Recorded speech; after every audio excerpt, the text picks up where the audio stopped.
உலகக்கோப்பை இறுதிப் போட்டிக்குள் நுழைந்த இந்திய மகளிர் கிரிக்கெட் அணிக்கு எடப்பாடி பழனிசாமி, அண்ணாமலை உள்ளிட்ட தலைவர்கள் வாழ்த்து தெரிவித்துள்ளனர்.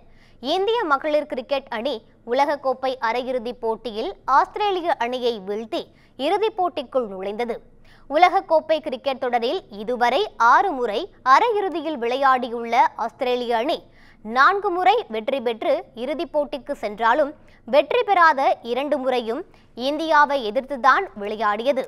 மேலும் தொடர்ச்சியாக 15 போட்டிகளில் வெற்றி பெற்ற ஆஸ்திரேலியாவின் வெற்றிக்கு இந்திய மகளிர் அணி முற்றுப்புள்ளி வைத்துள்ளது. இந்நிலையில் சாதனை புரிந்த அணிக்கு தமிழக அரசியல் கட்சி தலைவர்கள் தங்களது வாழ்த்துக்களை தெரிவித்துள்ளனர்.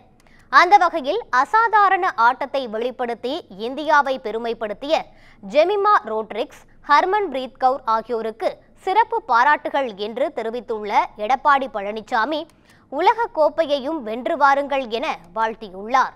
இதேபோல் அண்ணாமலை தனது எக்ஸ் தளப்பதிவில், ஒரு முக்கியமான ஆட்டத்தில் அழுத்தத்தின் கீழ் விளையாடுவது ஒருபோதும் எளிதானது அல்ல எனவும், அற்புதமான ஆட்டத்திற்காக ஜெமிமா ரோட்ரிக்ஸுக்கு சிறப்பு பாராட்டுகள் எனவும் பதிவிட்டுள்ளார்.